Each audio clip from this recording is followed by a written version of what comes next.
Well, I usually go in and pitch a few ideas to begin with when it comes to writing these video games, and then the various brand people and Cartoon Network people and the show people kind of have their say on, yeah, we want to do that, that's too close to something else we're doing. It's boring for most people to think about, but I sit in front of a computer and I am able to type out things that just write the commands for what the game is going to do. The code is kind of what makes the art do something in the game. Otherwise, it's just a movie or it's just a picture. So in this case, we want to be interactive.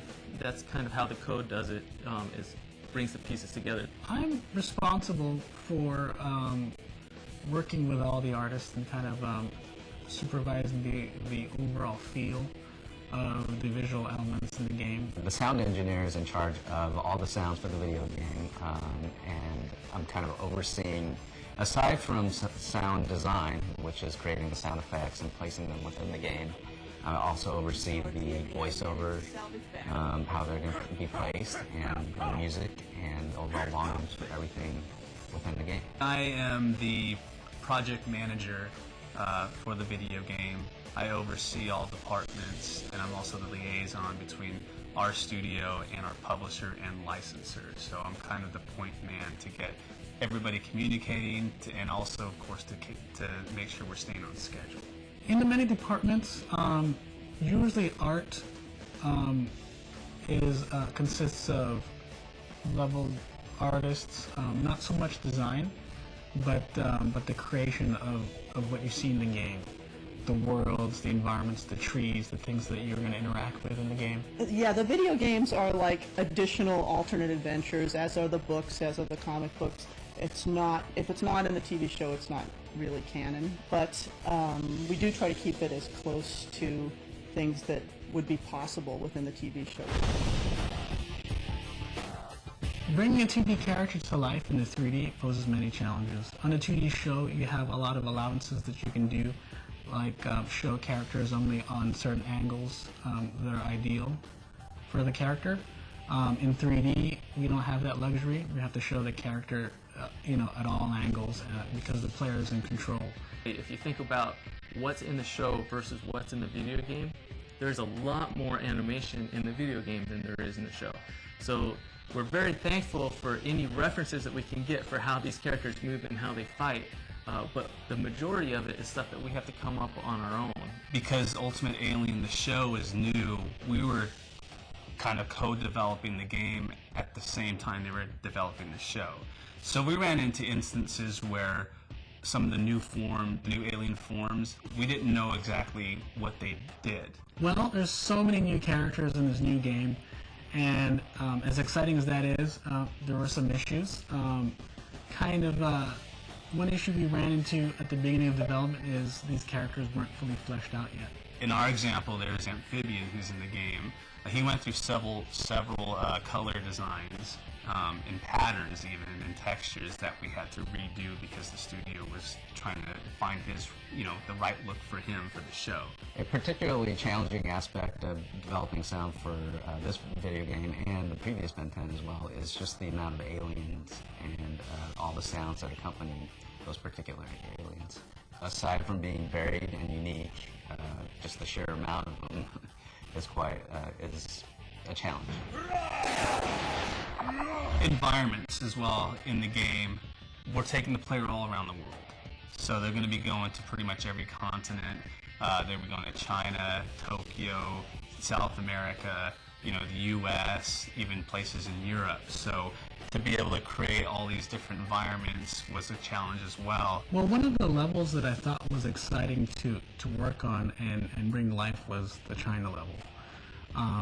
It posed a lot of challenges, but at the same time it gave us a lot of creative freedom to be able to create a lot of mystique and secrecy and things like that. In developing the sounds for Ben 10, we're constantly playing the game through the various iterations, the various builds, to see where it's at and to see what new things have come up that we need to place sound effects for.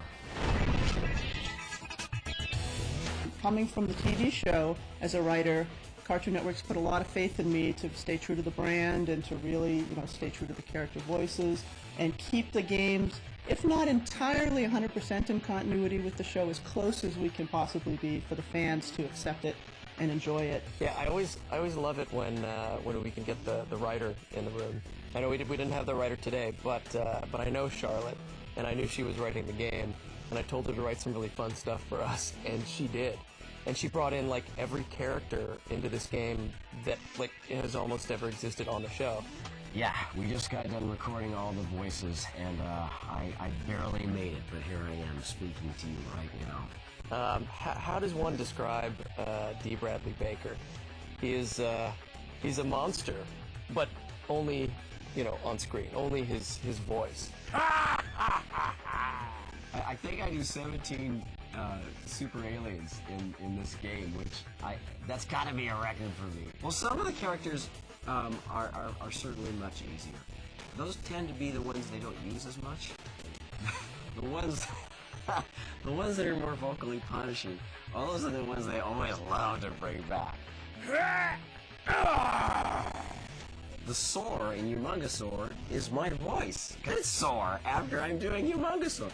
When you look at the whole development of the game, is kind of a small part of the game. Important. I'm not gonna, sell us short, but it's a small part of the game. There are a lot of people here watching today. You've got producers and people who are going to be, directing the different elements of the video game, designers, and including the voice director and engineers to make sure all the stuff gets laid down as it needs to. An important part, but when you look at the whole development of the game, a very short part actually. We have 17 characters in this game that we've been developing for, and it's a lot of animations that we have to do, a lot of different attacks. We added the specials in here, so you have like 4 extra ways that are not just additional things that you can do, but they're like super powerful moves that make the player realize that, hey, I'm a superhero here. Well, so what's big in this game are the ultimate forms. That's definitely a brand new feature, not only for the game, but for the show. So for fans, they want to experience, what it feels like to run around as Ultimate Humongosaur or play as Ultimate Spider Monkey. This is the game they're going to want to do that with. This is the only game they can do that with. You've played the regular character in combat, you know how that feels, but now you're Ultimate. So, we give you a lot more guys that you're going to have to fight against, and your abilities are just over the top. The fighting system definitely supports with our quick alien switch feature. You can start a fight with Swamp Fire, and as I hop to another one, I can switch to Big Chill, defeat him, backflip into another one while switching into Spider Monkey, and conquering this guy, and then finishing off with Humongosaur mid jump and to kind of pulverize him into the ground. We've got better animations, we've got more characters, we've got more effects, we've got more abilities, the environments are more robust. Yeah, so many characters, brand new original story that was written. There's just a lot that went into this to put it all together. I think what sets this game apart isn't any one thing. I think looking at it, I think we've improved on almost every aspect of the game. If I had known as a child that I was going to grow up and this was going to be my real grown-up job and this is going to be my life, I'd have been a heck of a lot more relaxed as a kid. I mean, I get to write cartoons and video games. How cool is that?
On this screen, you can change which aliens are selected for the Ultimatrix's presets.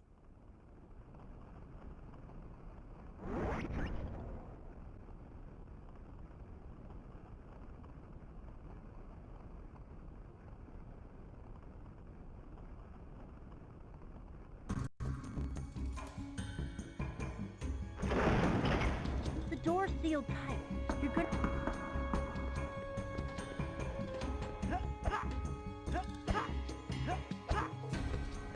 Hold the L button to take a look. You can interact with some objects by standing near them and pressing the circle button. These guys mean business.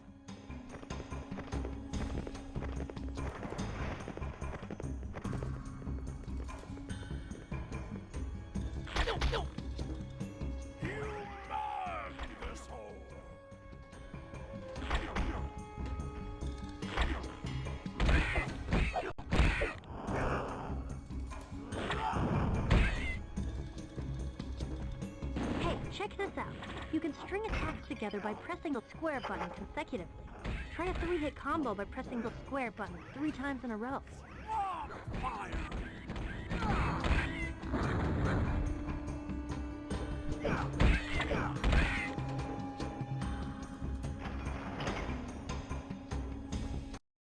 On this screen, you can change which aliens are selected for Ultimatrix's presets.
Chill.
Hold the L button to take a look around. You can interact with some objects by standing near them and pressing the circle button. These guys mean...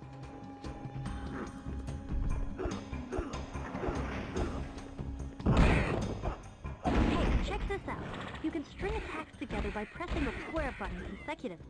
Try a 3-hit combo by pressing the square button 3 times in a row. You know, Ben can trans... Swamp fire!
Jimmy's not